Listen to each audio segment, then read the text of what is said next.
Boa noite a todos e todas, tudo bem? Boa noite, Paulo, Shirlene, doutora Flávia, tudo bem?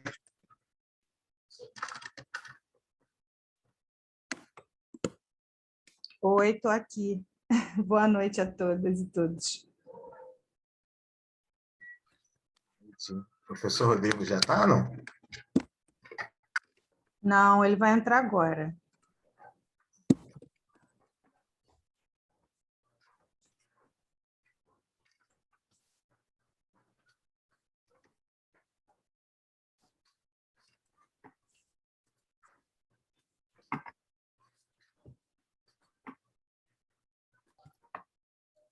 Você me ouve bem, Flávia?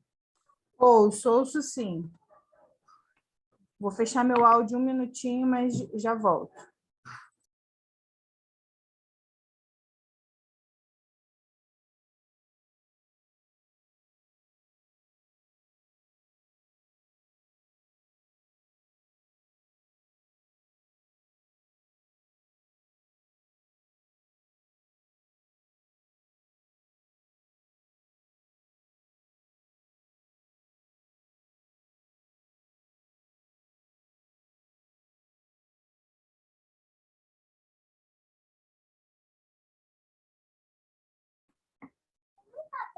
Voltei. Professor Rodrigo entrou? Ainda não.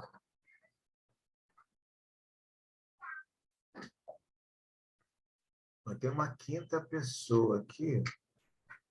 Nós temos Shirlene, Pedro Boa Paulo. noite. Sejam bem-vindos.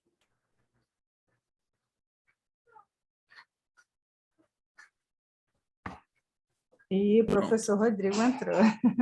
Professor Rodrigo, tudo Boa bem? noite, boa noite. Tá tudo bem? Tudo certinho. Bom revê-lo novamente. Pena que é por aqui, né? Eu ia no lançamento do seu livro, não consegui chegar, mas terá outra oportunidade de adquirir a obra e Não, conhecer.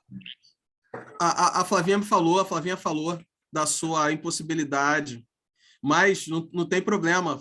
Oportunidade não terá da gente conversar sobre o livro e também de eu repassar a obra para a ESA, porque, afinal de contas, todo escritor tem a intenção de se fazer lido, né? De ser lido. Então, A gente vai estar montando uma biblioteca, vai ser uma obra-prima lá, dentre tantas outras. não, com certeza, com certeza. Doutora Shirlene. A doutora Shirlene está sempre presente na ESA, né, doutora? Seja muito bem-vinda. Daqui a pouco está membro honorária da ESA também, né? Professora Flávia, podemos conversar? O pessoal Podemos. vai Eu gravar, esperei um né? pouquinho para ver se chegava mais pessoas. Vamos esperar até mais uns Está 2 minutos. gravando. Vocês estão vendo que está gravando? Se chegaram Ah, sim, a já vi pela autorizar. mensagem. Goritz aqui para Perfeito. poder aceitar. Já estamos ao vivo? Já estamos ao vivo? Agora, hoje vai ser Agora o é só no novo Zoom. método, né? Ah, Grava aqui e depois sobe para o YouTube. Ah, tá, entendi. Então, podemos, né, Vamos professor? começando. Bom, mais uma vez, boa noite a todos e todas. Agradecer a presença da doutora Shirlene, que tem sempre participado, ao Paulo, aluno do Nova América, sempre participando das palestras. Agradecer a professora Flávia, né, junto com a Débora, pelo ajuste nessa parte tecnológica. Estamos ajustando, né, qual o melhor canal para que a ESA alcance o maior número de pessoas possível. E essa gravação vai subir depois para o YouTube, para poder todo mundo poder visualizar. E agradecer ao professor Rodrigo, né? O professor Rodrigo Santos é um colaborador da ESA, né? Já também, né? Não é só mais um palestrante, é um colaborador, é um professor, digamos assim, permanente, né? Do quadro da ESA. E, dando continuidade, antes de passar para a professora Flávia conduzir os trabalhos, o tema de hoje é muito importante na palestra do professor Rodrigo, que é sobre as normas fundamentais do processo civil no século XXI. Tenho conversado muito sobre isso com os alunos do mestrado, com os alunos da graduação, que o Código de Processo Civil ele pressupõe um novo modelo processual.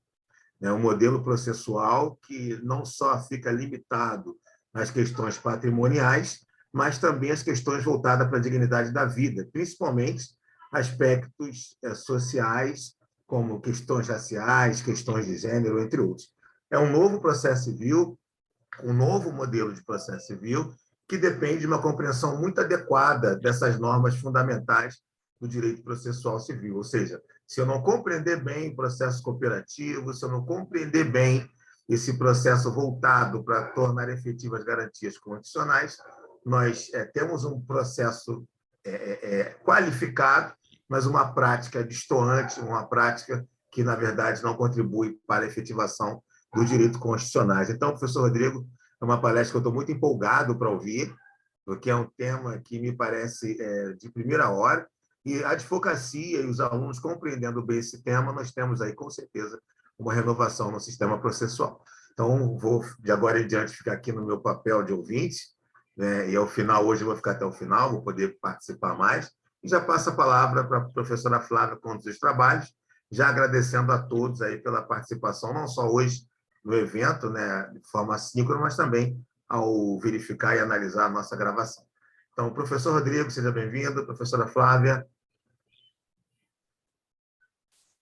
Boa noite novamente, sejam todos bem-vindos. Sou Flávia Oliveira, estou à frente da ESA com o professor Alexandre Catarina. Queria dar as boas-vindas para o professor Rodrigo mais uma vez. Espero que cada vez mais a gente se encontre aqui. E queria falar para vocês algo muito importante, né? As palestras da ESA, a partir de hoje, serão transmitidas pelo Zoom, e todos aqueles que estão aqui no Zoom vão poder pedir o certificado através de um link que eu vou disponibilizar no chat. Eu vou passar o período da palestra disponibilizando esse link, e só vai ser possível obter o certificado quem fizer o requerimento através desse link durante a palestra. Depois, a palestra vai ser disponibilizada no YouTube, mas sem a possibilidade de certificado. Dito isso, a palavra é sua, professor Rodrigo. Bom, boa noite a todos. Muito carinhosas palavras do professor Alexandre Catarina, a quem eu agradeço mais uma vez a possibilidade de estar aqui, falar um pouquinho para os advogados, para os estudantes. Agradeço a professora Flávia, vice-diretora da ESA, a doutora Shirlene, que está aqui, membro da Comissão da Igualdade Racial, comissão importantíssima, uma causa importantíssima. Eu gostaria de falar um pouquinho sobre as normas processuais do processo civil do século XXI, e eu posso projetar para nos ajudar? Posso? Deixa eu ver como é que eu faço aqui.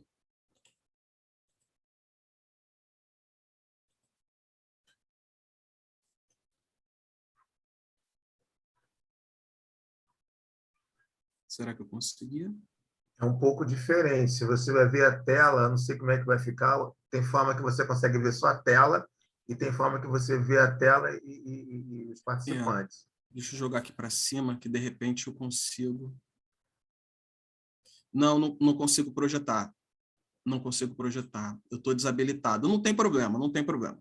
Eu vou seguir por aqui. A gente vai falar um pouquinho sobre as normas fundamentais do processo civil do século XXI. Né? É um tema importantíssimo, e eu falo normas fundamentais do século XXI porque até bem pouco tempo atrás a gente aplicava as normas de processo lá do século XIX. Né? E aí o tema que eu proponho é exatamente falar sobre as normas do século XXI, mas não falando sobre o prognóstico do que vai acontecer. É a estruturação processual que temos hoje e que vai servir de alicerce para o nosso futuro. É um alicerce completamente diferente do que a gente tinha há 6 anos atrás. Eu acho que quem advogava, quem atuava no direito há 6 anos atrás, hoje pensa no direito processual como algo absolutamente diferente. A estruturação é diferente, a forma de raciocinar o direito processual é absolutamente diferente. Então, por isso que a proposta é falar sobre normas fundamentais do processo civil do século XXI. E, nesse sentido, aqui eu preciso modificar um pouquinho. O primeiro tema que eu gostaria de observar né, é sobre a constitucionalização do processo. O processo civil ele era visto, há um tempo atrás, como algo dissociado da Constituição, assim como todo o direito, né? A gente tinha a Constituição do Direito Privado, que era o Código Civil, e a gente não pensava no Código Civil à luz da Constituição. E o nosso Código de 2015, embora já no sistema constitucional novo, ele passou a incorporar o texto constitucional no CPC. E o processo ele passa a ser visto a partir dessa dimensão constitucional. As normas infraconstitucionais, elas foram concretizadas, elas passam a ser concretizadas efetivamente na Constituição da República. Eu me lembro, logo quando me formei, eu me formei em 1999, né, em dezembro de 1999, e logo, 2 anos depois, veio o Código Civil. E então a UERJ ofereceu uma pós-graduação em Direito Civil Constitucional, que era justamente a visão do direito civil à luz da Constituição, algo que a gente não imaginava aquele tempo, né? Algo que a gente não imaginava aquele tempo. E talvez hoje a gente precise de mais um elemento, que é o artigo 1º do Código de Processo, que fala que o processo civil é ordenado e disciplinado e interpretado segundo os valores e normas fundamentais estabelecidos na Constituição da República, né? Ou seja, será que precisava de uma norma para falar isso? Talvez não, porque a gente já tivesse a noção de que toda interpretação, todo o processo civil tem que ser feito à luz da Constituição. Eu me recordo também que eu pensei em fazer a minha dissertação de mestrado essencialmente numa matéria de processo civil. Essencialmente no processo civil. Ora, eu sou processualista, iria fazer a minha dissertação de mestrado essencialmente com relação ao processo civil. Eu me enganei. No final das contas, eu fiz a minha dissertação falando sobre a judicialização da vida, né? O controle judicial de políticas públicas, e eu fui mais para o direito constitucional do que propriamente para o direito processual. E hoje o processualista, portanto, quem vai atuar com o processo civil, de alguma maneira, tem que olhar para a Constituição. O professor Alexandre Câmara, numa palestra que eu tive o prazer de escutar, de participar, ele falava que o brasileiro gosta de lei. Se falar para ele que a determinada norma está na Constituição, ele passa a desconfiar. E é interessante que ele contou um caso, e eu parei para analisar isso efetivamente aconteceu, da questão da união estável. A Constituição da República fala, né, no artigo, reconhece a união estável efetivamente como entidade familiar. E em 1988, portanto, a partir do dia 5 de outubro, o que tinha que acontecer com as causas relativas à união estável? Serem absolutamente transferidas para uma vara de família. Isso não aconteceu. Na realidade, isso só veio acontecer em 96 com a Lei 9278. E se parar para pensar, por incrível que possa parecer, a Lei 9278, lá no artigo 9º, o artigo 9º que remete exatamente às questões de união estável para a vara de família é absolutamente inconstitucional, porque essa norma seria de organização judiciária, e a organização judiciária caberia aos estados. No entanto, os tribunais do Brasil afora, acolheram a determinação da 9278 e passaram a julgar a união estável em varas de família. Por incrível que possa parecer, a gente ignorou a norma constitucional, mas nos curvamos a uma norma, uma lei ordinária, que tratava de uma matéria que era própria dos estados. Por incrível que possa parecer, nós somos assim. E falando disso, portanto, a nossa conclusão a respeito do assunto é que a Constituição, o processo civil, ele tem que ser lido, ele tem que ser aplicado à luz da Constituição da República. O processo hoje, ele é um processo dialógico, né? Ele é um processo que traz o primado da participação das partes e do juiz, igualitariamente, né? De uma forma que o processo ele tem que seguir rumo à solução de uma controvérsia de forma dialógica. Bom, o artigo 3º do Código de Processo, uma norma também estrutural do Código de Processo, traz o princípio da indeclinabilidade da tutela jurisdicional, reprodução da Constituição. E esse artigo 3º, né, quando ele fala que não se excluirá da apreciação, da apreciação jurisdicional ameaça ou lesão a direito, ele traz a garantia do acesso à justiça de forma plena, uma dimensão plena. Ou seja, a gente não pode tirar do Poder Judiciário qualquer tipo de causa, ou, que é mais profundo ainda, a sociedade ela está aberta, o judiciário está de portas abertas para julgar qualquer conflito da sociedade. Então, o artigo 3º, ele concretiza uma norma constitucional quando ele deixa o judiciário absolutamente aberto para qualquer demanda da sociedade.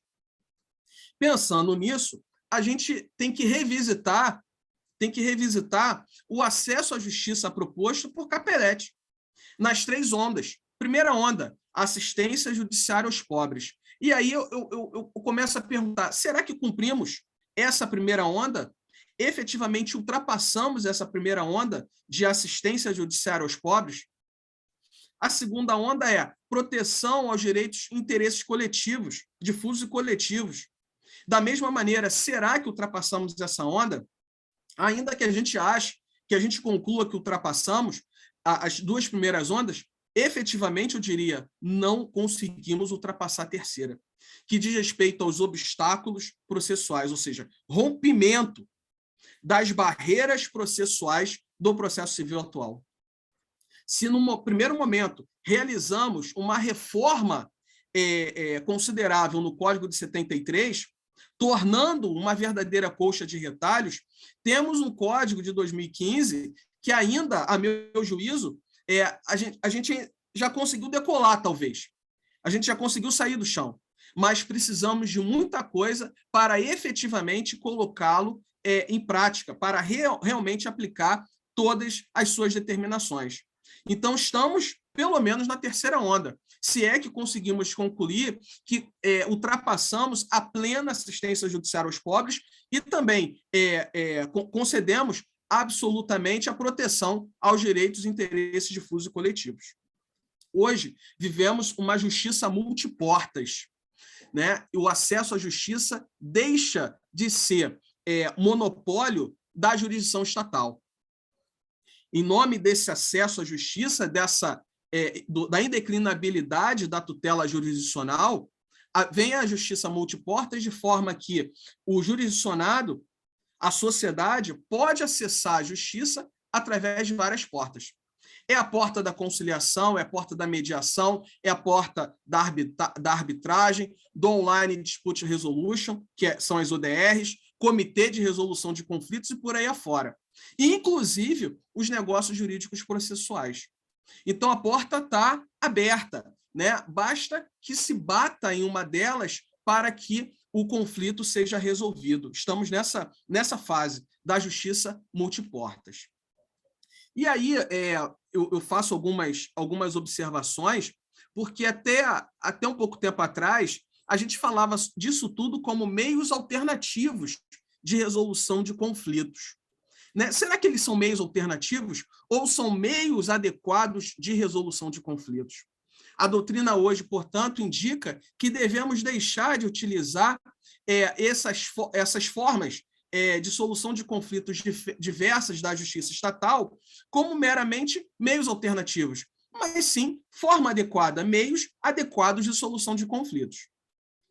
Isso importa em fazer um raciocínio, uma reflexão mais profunda quanto ao conceito de jurisdição. Veja que a gente tinha um conceito de jurisdição uníssono, quase que uníssono.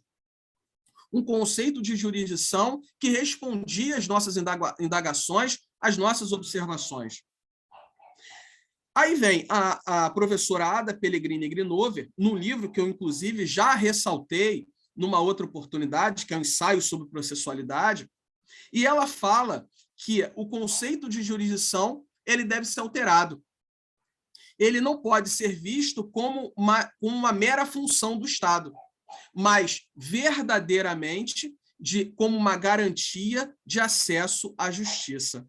Então, o conceito de jurisdição, ele não pode mais simplesmente ser visto como uma mera função do Estado, mas de uma maneira que garanta efetivamente o acesso à justiça. E ela vai falar também do acesso a uma ordem jurídica justa, né? Acesso ao processo justo.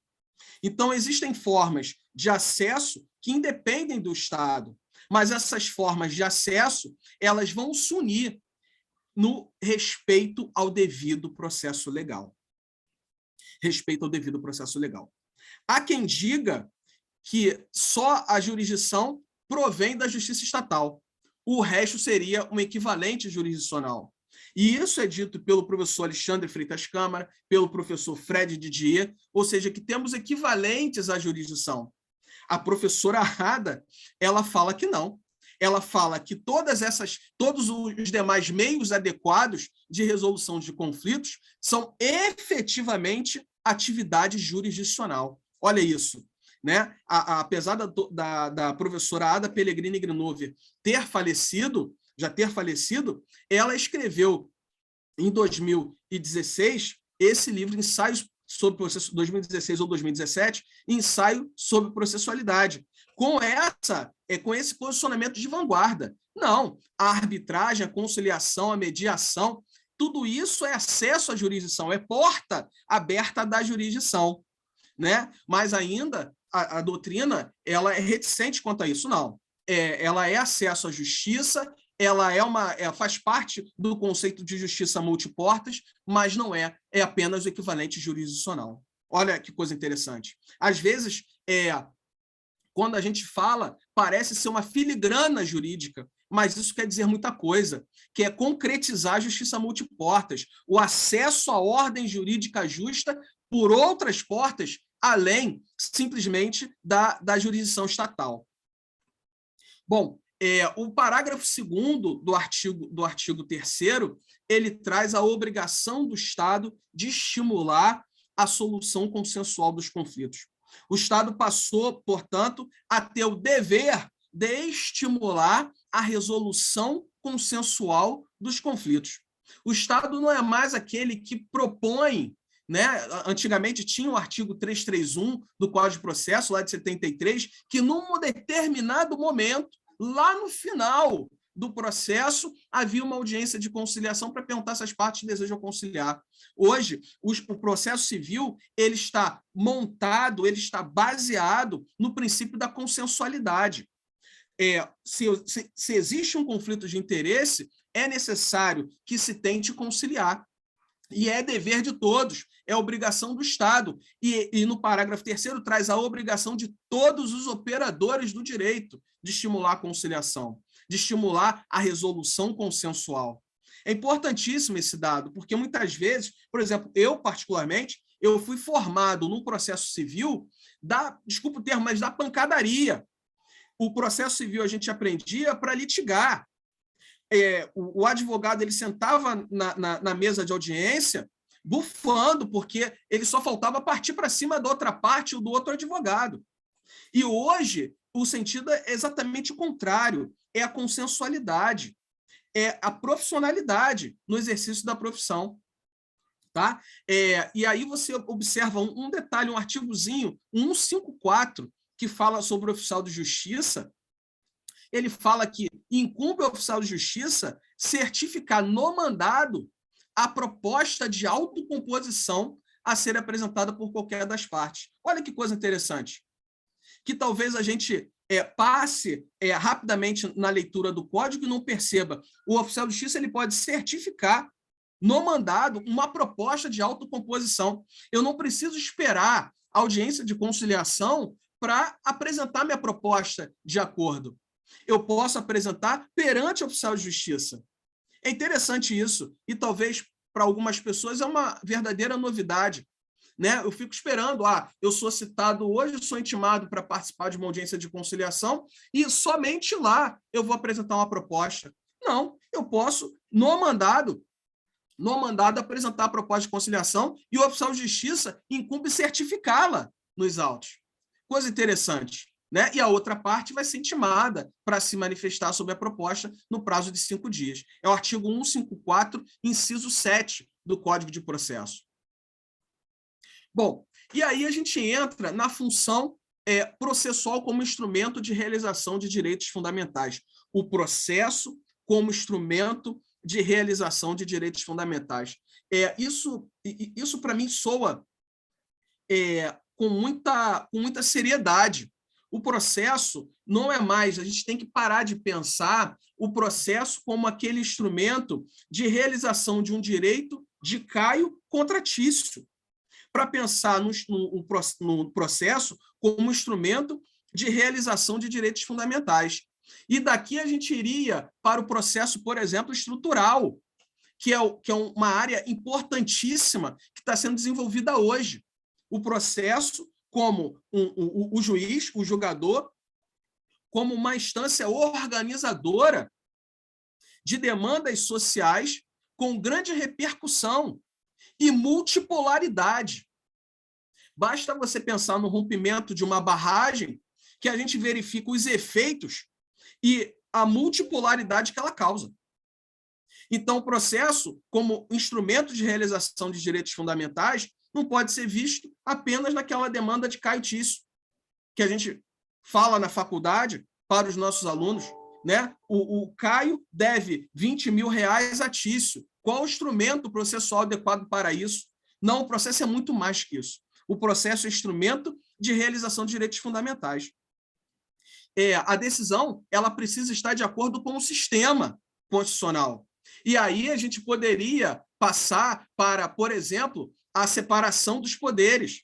Falar um pouco sobre separação dos poderes. Daqui ressaem vários institutos que precisam ser analisados a partir do momento que a gente verifica que o processo deixa de ser um instrumento de realização de um direito que duas pessoas, uma pessoa se opõe à outra, para ser efetivo um processo como efetivamente instrumento de realização de direitos fundamentais. A partir daí, eu estudando o assunto, eu me vi diante de duas teorias, teoria unitária e teoria dualista. Teoria unitária diz o seguinte: o juiz cria direitos, o juiz constitui direitos, a teoria constitutiva. E a teoria dualista, que diz que o juiz declara direitos existentes no ordenamento jurídico. Ora, na faculdade, a gente aprendia que o juiz apenas declara direitos existentes na ordem jurídica. A grande pergunta é: o que fazer nos casos difíceis? O que fazer quando a norma jurídica não resolve o nosso problema de pronto? A Ada Pellegrini, ela fala que existem processos em que se aplica o direito material. Aquele direito, portanto, que o juiz apenas reconhece a existência. E em outros, o juiz efetivamente vai criar direitos. E a gente poderia puxar aqui o tema dos precedentes. Quando a gente percebe que o direito brasileiro adotou o Instituto dos Precedentes, ou seja, se aproximou da Common Law, adotou institutos da Common Law, é o melhor termo, adotou institutos da Common Law, a gente observa que esse processo de criação de direitos ao julgar, ele hoje é permitido no Brasil. O professor Fred Didier, ele fala que o julgamento, né, é atividade de reconstrução da norma à luz do caso concreto. E, por isso, pode-se criar direitos através do julgamento. Olha, como as coisas elas se diferenciam, como o direito processual evoluiu. Hoje já admitimos que no julgamento o juiz poderá criar direitos. Direitos, portanto, que a norma jurídica não os prevê, que a norma jurídica não é o suficiente para resolver os casos concretos que surgem. O processo, portanto, ele passa a ser um instrumento de realização de direitos, efetiva tutela dos direitos fundamentais, e deve ser operado com respeito a esses direitos fundamentais. Por quê? Se, de um lado, eu tenho a realização de direitos fundamentais, por outro, o processo a tramitação do processo deve ser realizada à luz em respeito aos direitos fundamentais, sobretudo as regras processuais constitucionais. A gente tem a duração razoável do processo, né, no artigo 4º, que é uma reprodução do que também a Constituição trouxe, como duração razoável do processo. E o interessante é que o texto do CPC, ele fala: as partes têm o direito de obter em prazo razoável a solução integral do mérito, incluída a atividade satisfativa. Ora, nós, quem está aqui, logicamente, é operador do direito e, por isso, também é estudante do direito. Também estuda direito.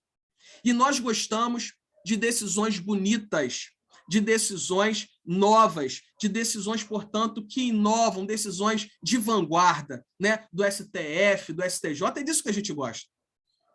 E a parte? A grande verdade é que a parte gosta de dinheiro no bolso. Ela quer ver o dinheiro dela na ação de cobrança, ela quer ver a obrigação de fazer, não fazer, de entregar coisa cumprida, é isso que ela quer. Liga para ela e fala assim: olha, eu obtive uma decisão maravilhosa. Ela vai perguntar assim: doutora, e o meu dinheiro? Quando é que entra? É isso que ela quer saber. Então, sensível a isso, o Código de Processo trouxe que a duração razoável do processo deve incluir também a atividade satisfativa, o cumprimento de sentença e a execução. Então, a atividade satisfativa também está incluída nessa duração razoável do processo. O processo não vai até sentença. O processo não vai até o acórdão do tribunal. O processo segue até a atividade satisfativa.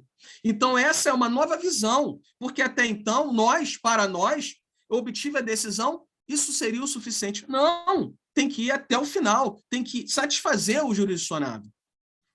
E, com isso, o tempo do processo é algo que é observado, que é perseguido desde da segunda metade do século XIX.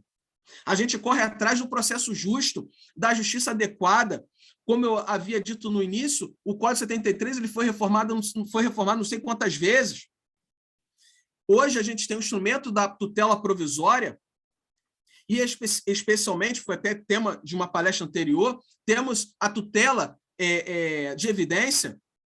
E se a gente parar para pensar na tutela de evidência, na realidade, nós temos várias espécies de direitos evidentes que não estão lá inseridos no artigo 311. Essa que é a grande verdade. Eu me recordo que no ano de 2000, ainda no ano de 2000, o ministro Fux escreveu um artigo, A Tutela dos Direitos Evidentes, ano de 2000. O Código só veio falar em tutela de evidência em 2015. Já se percebia que existiam direitos que, embora não urgentes, ou seja, você não tinha urgência na entrega da prestação jurisdicional, mas você tinha evidência da existência de direitos. Desde 2000 a gente tinha essa visão. A gente só veio incluir a tutela de evidência em 2015. E com isso a gente observa que existem procedimentos especiais que nada mais são que a concretização da tutela de direitos evidentes. Por exemplo, a ação monitória nada mais é que a tutela de um direito evidente. O que tem de especial nela? Ela tem de especial que ela fica no meio do caminho entre o procedimento comum e o procedimento de execução. Se você estudar a ação monitória, você vai perceber que, diante de determinado fato, ela vira procedimento comum. E diante de outro fato, um fato bem diverso, vira cumprimento de sentença. O que é isso, senão, diante de um documento que traz um direito evidente, eu transformar a tutela desse direito no cumprimento de sentença. É isso. É a tutela de um direito evidente. Da mesma maneira, a ação possessória. E falando sobre procedimentos especiais, eu trago uma obra importantíssima de 3 processualistas brasileiros de renome, professor Fred Didier, Antônio do Passo Cabral e Leonardo Carneiro da Cunha, que é Por uma Nova Teoria dos Procedimentos Especiais. É um livrinho fininho, amarelinho, e que o que eles preveem, o que eles escreveram, foi a intercambiabilidade de técnicas processuais. Meus amigos, eu vou dizer uma coisa muito importante para vocês na minha vida. Se eu lesse esse livro há anos atrás, eu iria entender que era uma verdadeira aberração jurídica, porque os procedimentos especiais eles eram estanques. E escolhido um procedimento especial, eu deveria segui-lo até o final. E aqui a proposta do CPC de 2015, lá no artigo 327, parágrafo 2º, que cuida da acumulação de pedidos, é justamente prever essa intercambiabilidade de técnicas processuais.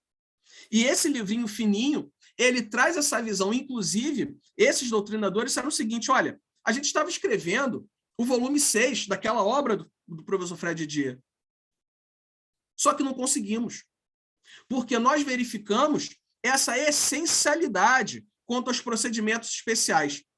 Ora, depois que eu li o livro, me pareceu algo absolutamente óbvio. Mas, porque eu consegui, eles conseguiram me seduzir e mudaram a minha forma de pensar quanto aos procedimentos especiais.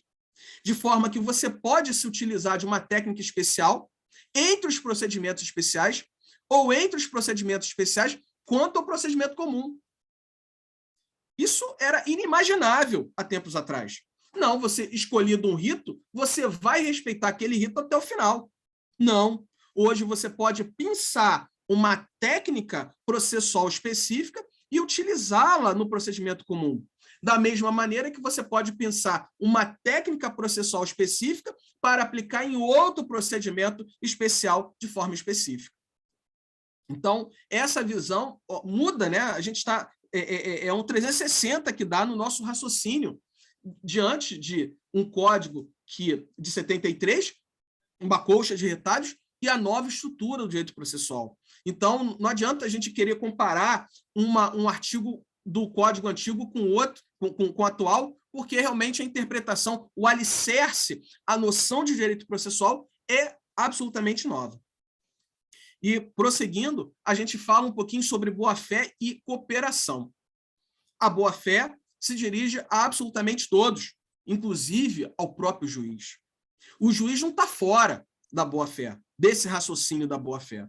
O juiz é sujeito processual de forma que deve também se submeter a essa boa-fé. Não se fala em boa-fé subjetiva.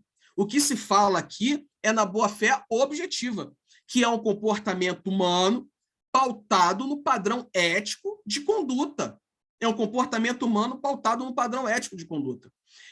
Não basta pensar que está sendo absolutamente, está agindo de boa-fé. Tem que agir de boa-fé. Ela é objetiva. Você tem que agir, efetivamente, praticar atos de boa-fé.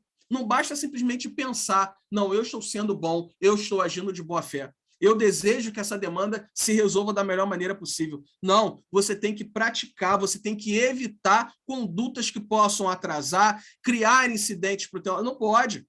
Você tem que agir de forma, portanto, positiva. E, em corolário dessa boa-fé, você tem a cooperação. A cooperação, ela traz a noção, sendo sucinto aqui, né, a cooperação traz a noção do processo como uma mesa redonda de trabalho. As partes, o juiz, o Ministério Público, o perito, vão sentar numa mesa redonda para discutir a sorte daquele processo. Isso não importa dizer que eu vou cooperar com o meu ex-adverso para que ele tenha um resultado positivo. Não é isso. Não, jamais. A cooperação e a boa-fé são no sentido de praticar condutas que levem à resolução justa do processo.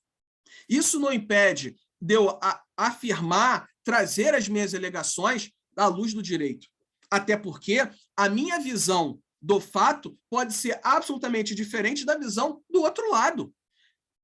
O que as partes levam são interpretações diferentes sobre o mesmo fato. Isso não é mentir. Entre mentira e alegação, existe uma diferença, muitas vezes tênue, mas o que se leva, através da alegação, é a visão e a interpretação do direito à luz daquele fato. né? Isso não é espantar, violar a cooperação. E dessa cooperação, a gente tem alguns deveres importantes, sobretudo para o juiz. Tem o dever de auxílio, auxiliar as partes a removerem os obstáculos processuais. Não é que o juiz vai interferir na condução do processo por cada parte. O juiz vai dizer o direito e as razões que eu devo produzir no processo. Não é isso, mas sim retirar os obstáculos que as partes encontrem para a justa composição. Dever de consulta, que é, na realidade, o cumprimento efetivo do contraditório. Esclarecimento, o juiz precisa ser claro nos procedimentos, nas suas decisões. E prevenção, prezar para evitar falhas no processo, incorreções ou nulidades processuais. Eu acho que o princípio da cooperação, ele também causa um 360 na noção de processo, que hoje os operadores do direito precisam ter. Contraditório. Contraditório, para mim, é um dos princípios atualmente tão importantes. Na outra oportunidade que eu estive aqui, eu falei que o processo civil ele está assentado, né, num tripé. E esse tripé ele seria composto do contraditório, da fundamentação das decisões judiciais e dos precedentes. O contraditório, ele tem que ser visto como a influência, a possibilidade da parte influir na sorte, no resultado do processo. E ele é trazido, logicamente, na Constituição da República, e é esmiuçado, ele é traduzido no artigo 9º e no artigo 10 do Código de Processo. O artigo 9º fala: não se proferirá a decisão contra uma das partes sem que ela seja previamente ouvida. Esse ouvir, ele tem um sentido especial atualmente. E o artigo 10 fala: o juiz não pode decidir em grau algum de jurisdição com base em fundamento a respeito do qual não se tenha dado às partes oportunidade de se manifestar, ainda que se trate de matéria que ele possa decidir de ofício. Ou seja, ele traz a não surpresa. Então, esse contraditório é a possibilidade da parte influenciar na sorte do processo e não ser pega de surpresa. Não pode o juiz puxar da manga uma determinada matéria e solucionar através dela. Não. Se eu, juiz, observei que existe um ponto naquele processo sobre o qual as partes não se pronunciaram, eu vou suscitar o tema e vou abrir prazo para as partes falarem. Essa é a conduta correta à luz do contraditório. E a petição, juntada aos autos que o juiz não vai ler, não pode existir mais. O juiz tem que efetivamente observar os argumentos trazidos pelas partes. Dá a oportunidade das partes, portanto, de influírem no resultado do processo. Portanto, você tem uma dimensão formal, que é de ser ouvido, de participar, de ser comunicado, dos atos processuais, de poder falar, e você tem hoje a dimensão substancial, que é ser ouvido de forma a influenciar na decisão e, sobretudo, não ser surpreendido. Isso me causa um desconforto, que eu vou até confessar. Se existe confissão na hora que você abre, né, para várias pessoas, a questão da prescrição e da decadência. Porque o artigo 332, que é aquele que fala que o juiz pode julgar improcedente liminarmente o pedido, né, no parágrafo 1º, ele fala que o juiz também poderá julgar liminarmente improcedente o pedido se verificar, desde logo, a ocorrência de prescrição ou de decadência ou de prescrição. Eu confesso para vocês que até hoje eu ainda me sinto desconfortável com essa previsão, porque, a meu juízo, se o juiz observa prescrição e decadência, ele deveria abrir prazo, ainda que só para o autor se manifestar. Esse é o sentimento que eu tenho. Por quê? Porque ele está julgando o mérito, e ele está julgando o mérito não com base num precedente que a parte deveria ter ciência, mas em algo novo, que é a decadência e a prescrição, que pode, inclusive, ter sido interrompida num período anterior. Então, para mim, esse artigo 332, parágrafo 1º, ele tem esse dado específico, eu sinto um pouco de desconforto, apesar do 487, parágrafo único, falar que se ele não extinguiu o processo com resolução do mérito naquele momento, se ele enxergar posteriormente a prescrição ou decadência, ele tem que abrir nova oportunidade às partes falarem. Então, o 487 fala, olha, ele só pode puxar a prescrição e decadência da manga se for no início. Porque se ele não o fizer no início, ele tem que abrir prazo para as partes se manifestarem a respeito do Instituto. Eu confesso que eu não vejo esse 332, parágrafo 1º, com os bons olhos, tá? Mas é assim que funciona. Em garantia do contraditório, é necessário falar, o juiz pode dilatar prazos processuais, justamente para permitir que as partes possam exercer essa influência no resultado do processo de forma plena.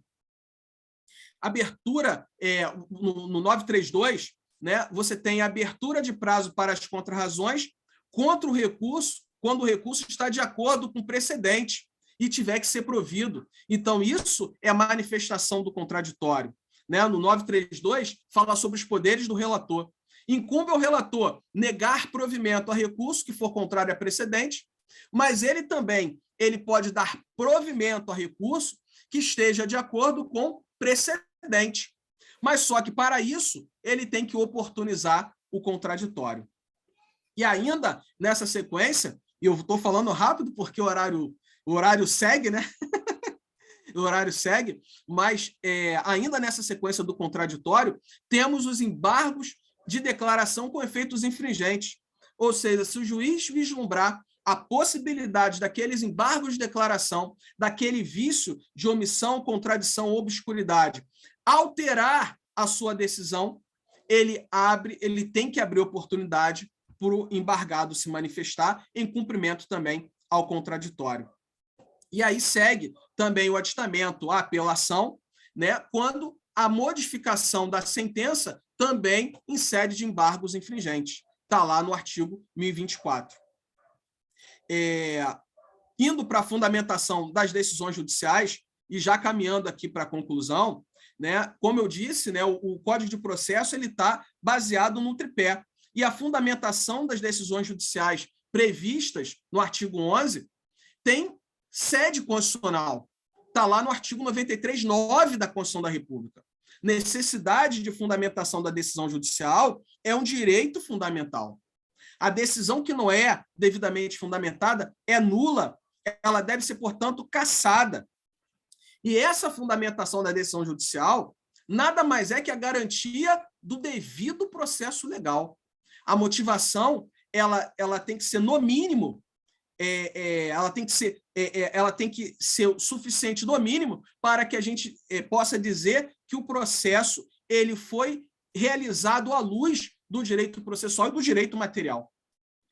É a garantia do Estado de Direito. Aqui no processo, nas decisões judiciais, a gente tem a razão fundamentada, que se difere dos outros poderes, que são poderes amparados na maioria, no voto da maioria. Aqui a gente tem garantia do Estado de Direito. O processo judicial, como eu já havia mencionado, ele é instrumento de realização de direitos fundamentais.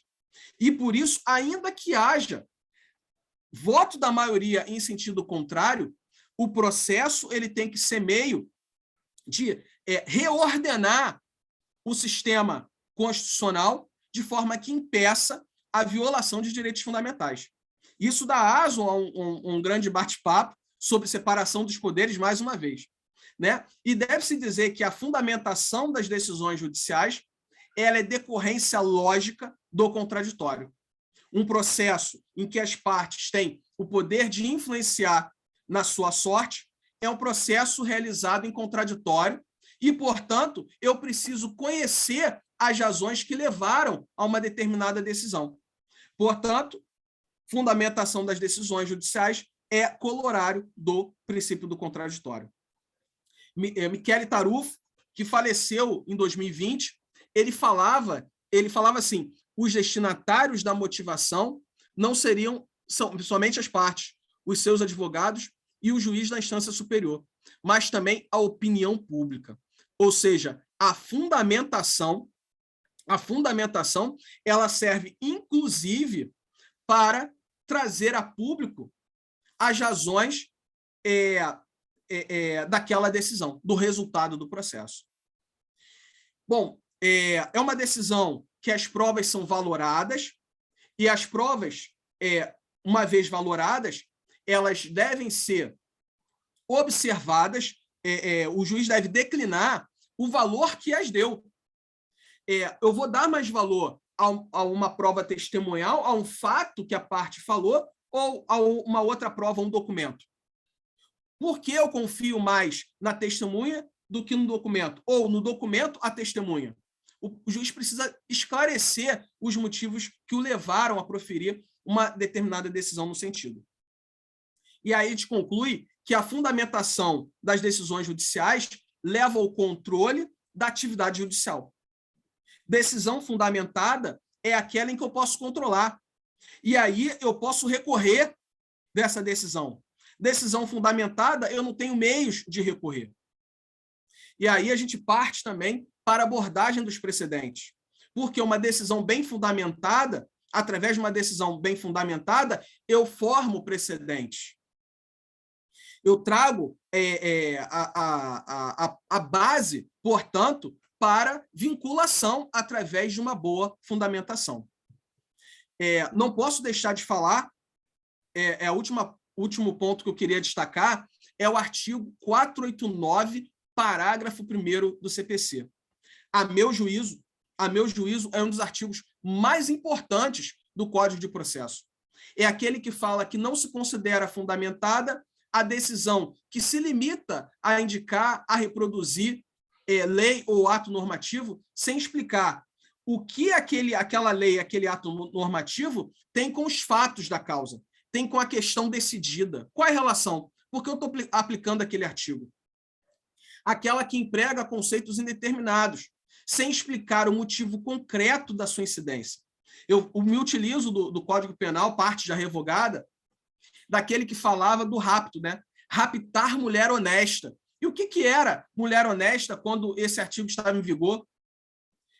O juiz precisava dizer por que ele entendia que uma mulher era honesta e a outra não. Né? Isso me chocava. Quando eu vi esse instituto pela primeira vez, eu fiquei chocado. Mulher honesta, o que é isso? O que o direito faz com isso? E o juiz, a aplicar um conceito jurídico indeterminado, ele precisa explicar o que ele está interpretando daquela palavra dentro daquele caso concreto. Ele não pode invocar motivos que se prestariam a justificar qualquer outra decisão. É aquela famosa decisão, presentes os requisitos, defiro, ou ausentes os requisitos, indefiro, negativo. Ele não pode fazer isso.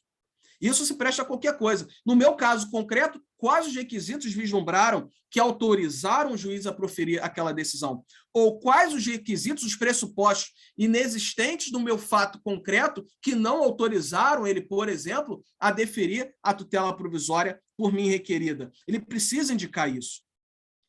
E um inciso muito interessante é o 4894, que fala não enfrentar todos os argumentos deduzidos no processo. Só que ele faz uma vírgula, né? Argumentos capazes de, em tese, infirmar a conclusão adotada pelo julgador. Muitas pessoas acham que o juiz é obrigado a falar sobre todos os meus argumentos. Não. Ele é obrigado a enfrentar os argumentos que, em tese, levariam a uma conclusão ao contrário daquela que ele chegou. Essa é a obrigação dele. Se eu trouxe um argumento que levariam a um resultado completamente oposto, esse argumento ele precisa enfrentar, ele precisa refutar. Depois ele fala se limitar a evocar precedente ou enunciado, sem fazer o distinguish do precedente, sem dizer por que, no meu caso concreto, aquele precedente é aplicado e por que, no meu caso concreto, aquele precedente não pode ser aplicado. Ele tem que fazer a distinção, ele tem que fazer o distinguish do precedente. Deixar de aplicar enunciado de súmula ou jurisprudência ou precedente invocado pela parte, sem demonstrar a existência de distinção ou superação do precedente. E aqui eu posso concluir que o modelo processual atual ele ainda está em conclusão, está em construção. Né? A Constituição ela deve ser tida como o verdadeiro fundamento legal do sistema. A gente tem, através da Constituição e através do Código de Processo, alicerces como o contraditório, a fundamentação das decisões judiciais, os precedentes, o princípio da igualdade, a cooperação e a duração razoável do processo, que vão levar ao devido processo legal. Princípios esses que levam ao devido processo legal. E encerro com a citação do professor Daniel Mitidiero, que eu gosto muito de lê-lo, que ele fala assim, abre aspas, as normas fundamentais enredam o fio e os nós do processo, ancorando na Constituição e nas exigências do Estado de Direito e do Estado democrático. Ao fazê-lo, pavimentam o caminho para a prestação da tutela dos direitos mediante o devido processo. Era isso que eu tinha para falar no dia de hoje, muito corrido para falar tudo, porque quando se fala em normas fundamentais, a gente tem um oceano à nossa frente, mas eu acho que, pelo menos para o dia de hoje, eu consegui falar aquilo que eu me propus. Muito obrigado. Excelente palestra, professor Rodrigo, assim, tocou em pontos extremamente importantes, do processo civil moderno, e de forma muito simples, que já é da sua característica, tocou em assuntos profundos.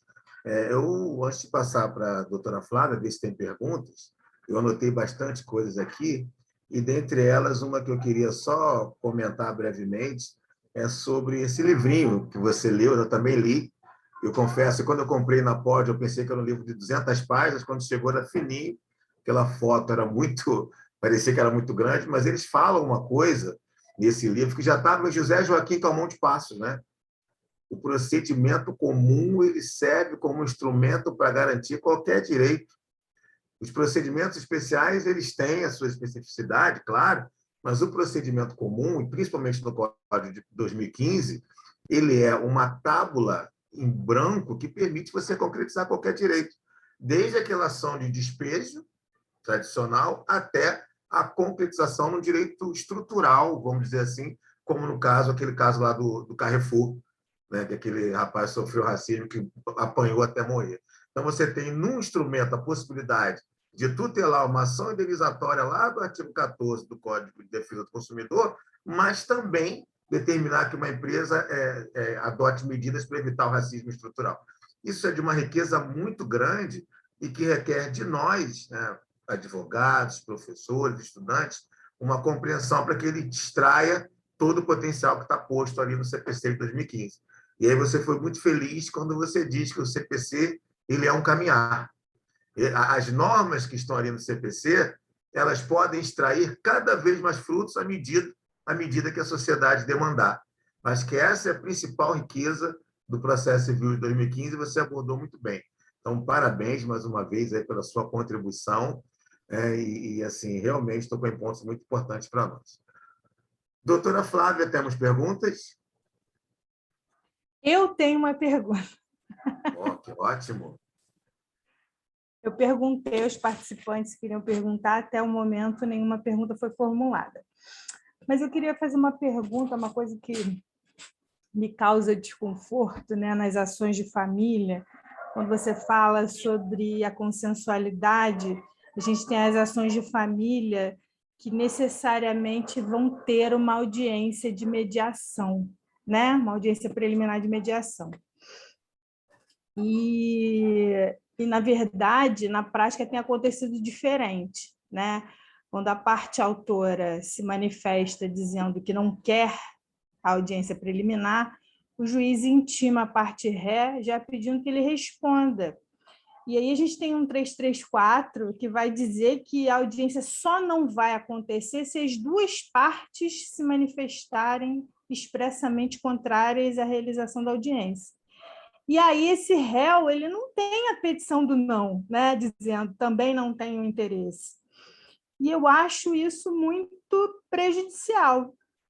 E eu queria que você falasse um pouco sobre essa prática não condizente com a teoria, que é voltada para o consenso. Legal. Eu vou falar primeiro sobre o comentário do professor Alexandre Catarina. É interessante isso que o professor colocou, porque o Código de Processo anterior ele tinha um elenco, né, de procedimentos especiais. Um elenco. E o Código de Processo atual, ele diminuiu.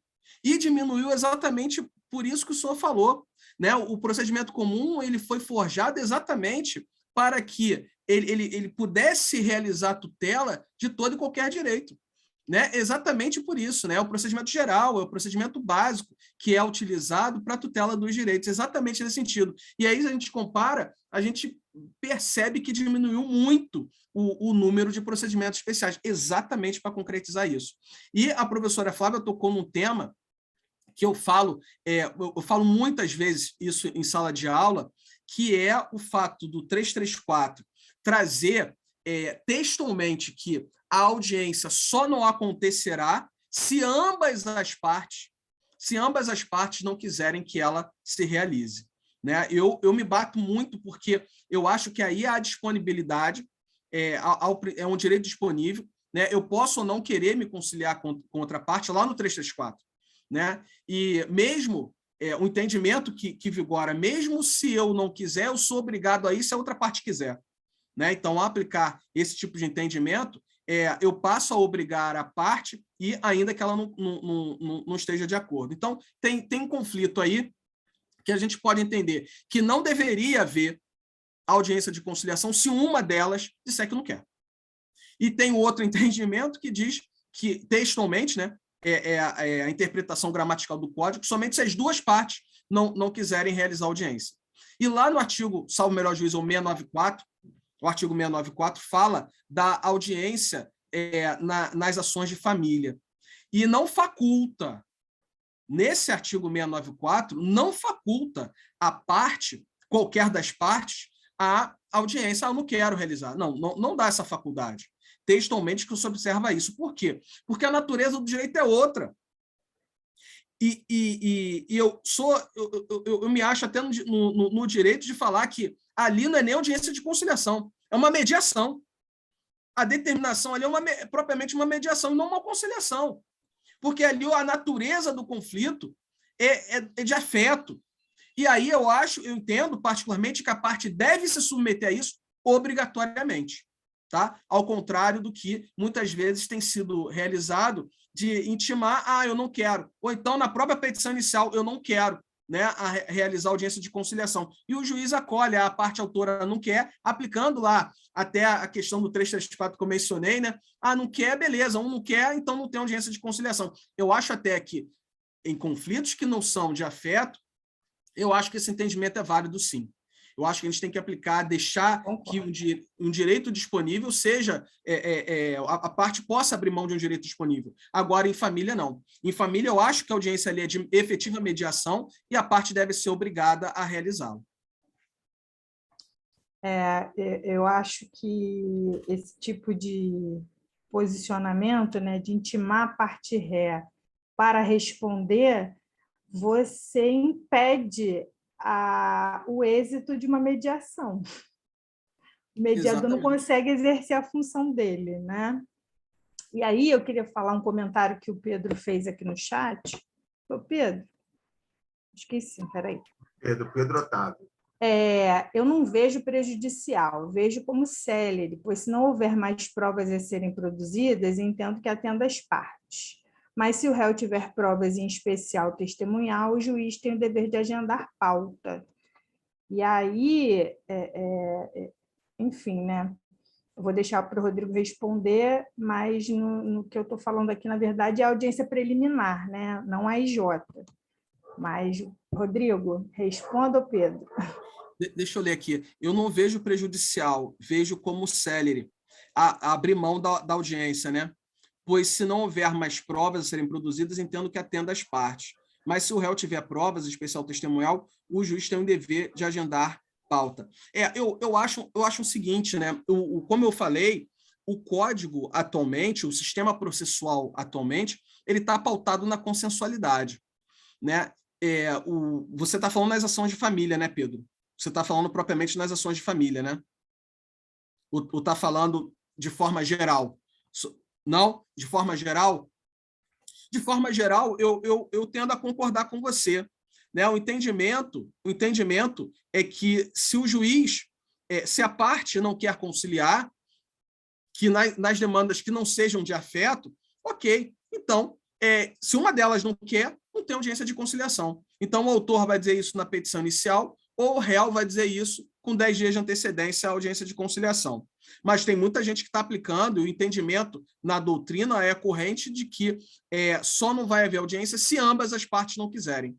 Esse é o entendimento corrente. Mas eu concordo com você, se uma das partes não quiserem, que então não tem audiência de conciliação. Meu entendimento é diferente quando a gente fala das ações de família. Aí eu acho que é necessária, sim, audiência de mediação. Por quê? Porque a natureza do direito é diferente. Existe uma ferida que precisa ser curada. Existe um entrave que muitas vezes precisa ser retirado para viabilizar um acordo. Né? Existe geralmente uma traição, né? Tem uma traição por trás nas demandas de família, e aquilo faz que a outra parte não enxergue a possibilidade de um acordo, não enxerga que a vida continua, né, além daquele fato praticado pelo consorte, né, que ali tem filho, então tem alimentos, tem guarda, tem regime de convivência para ser discutido. Então, acho que a mediação teria que ser obrigatória nas demandas de família, sim. Não sei se eu conseguia falar sobre a sua dúvida. Foi ótimo, foi ótimo. Só um dado, não sei se o Pedro tem outra pergunta, só um dado, teve uma dissertação de mestrado lá na Unesa, em que uma juíza, aluna do mestrado, ela fez uma dissertação, professor Rodrigo, em que os juízes tendem a aplicar o 334 e não o procedimento especial da vara de família.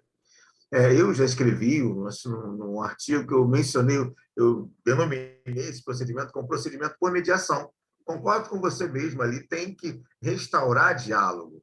É um procedimento especial necessariamente por mediação. O próprio Código diz, no artigo 694, não me recordo bem agora, que não realizada a primeira, tenta uma segunda, uma terceira. Exatamente por isso que você e a professora Flávia estão falando. Mas, na prática, os juízes tendem a seguir o procedimento comum. E ela apresentou diversos dados nesse sentido. E aí, aquela inversão do procedimento, né? Invertido. Eu tiro especial, vou procedimento comum, sendo que eu não vou ter todas as oportunidades de sentar e conversar. Isso que é um pouco problemático nesse sentido dessa inversão. Exatamente. Concordo. Alguém tem mais alguma pergunta?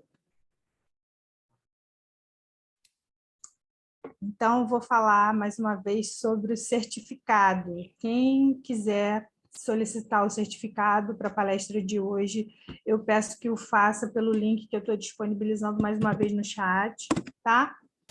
Porque depois, encerrado aqui, não vai ter mais oportunidade. Vai poder ver a palestra no YouTube, mas não vai poder mais solicitar o certificado, tá bom?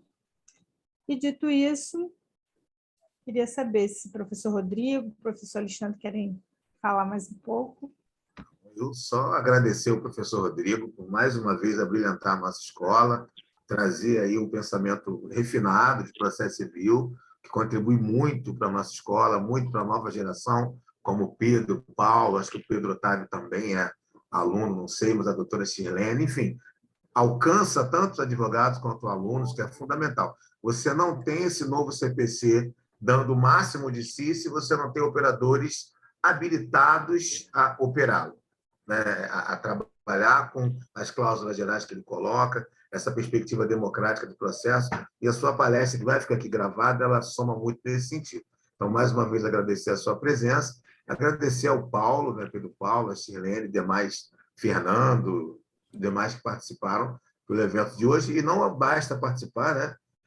Falar para os seus colegas, divulgar, para que nós cada vez mais ampliemos esse nosso espaço aqui. É um espaço de aula, de debate, mas também de afeto, como o professor Rodrigo diz, né? Você não produz conhecimento se não tiver essa troca, se não tiver essa perspectiva de diálogo. Por isso que hoje nós estamos testando, professor Rodrigo, fazer a palestra aqui pelo Zoom, para poder os alunos poderem participar de forma mais aberta, que no YouTube não tem muito isso. Foi uma experiência, vamos testar outras, né? Mas, de qualquer forma, já agradeço a sua participação e devolvo para a nossa querida vice-diretora, né, professora Flávia, que vai encerrar os trabalhos. Queria também agradecer ao professor Rodrigo, é sempre um prazer te ouvir e ficar aqui oxigenando, né? É muito importante. O direito é muito dinâmico e se a gente não estudar sempre, a gente não faz ele acontecer da forma que deve, né? Queria agradecer ao Pedro Otávio pela participação e espero contar sempre com você por aqui, viu, Pedro? Doutora Shirlene, obrigada. Boa noite. Boa noite. Pedro Otávio. O Pedro Otávio está pelo chat, né? Como eu estou com a minha câmera aberta, né? O professor Catarina sabe que o pessoal geralmente me chama de Paulo, né? E eu estou sempre participando, porque eu estou naquela fase de conhecimento, eu estou aprendendo, né? Construindo. Então, eu tenho sempre participado das palestras, né? Eu participado também das palestras da Emerge. Então, estou absorvendo conhecimento, viu o professor Rodrigo aí falando sobre o acesso à justiça, né? Sobre sistema multiportas, né? Contraditório. Então, estou absorvendo tudo aquilo que estão colocando para depois colocar em prática. Muito obrigado, tá, professor Rodrigo, e a todos também. De nada. Eu agradeço imensamente a oportunidade, principalmente aí o nosso diretor, professor Alexandre Catarina, professora Flávia, vice-diretora, a todos que estão aqui, doutora Shirlene, eu agradeço imensamente essa oportunidade, porque a advocacia precisa, né, dessa oxigenação, dessa atualização. Muitas vezes o profissional não tem muito tempo de reler a bibliografia, a literatura jurídica, e aí a gente que estuda, a gente que ministra aulas, a gente tem a oportunidade de compartilhar esse tipo de conhecimento, cada um na sua especialização. Então, eu quero agradecer essa oportunidade, porque realmente, para mim, é um grande prazer em estar aqui na ESA.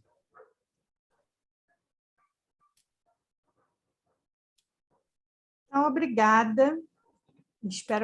Peço que vocês sigam o nosso perfil lá no Instagram, tem uma programação para o mês inteiro lá disponível. Temos palestra depois de amanhã com a doutora Débora e temos outras palestras excelentes até o fim do mês, então sigam o nosso perfil, acompanhem a programação, se inscrevam e a gente se vê depois de amanhã. Um abraço, boa noite a todos. Até logo, boa noite, gente. Tchau, Obrigado. boa noite a todos.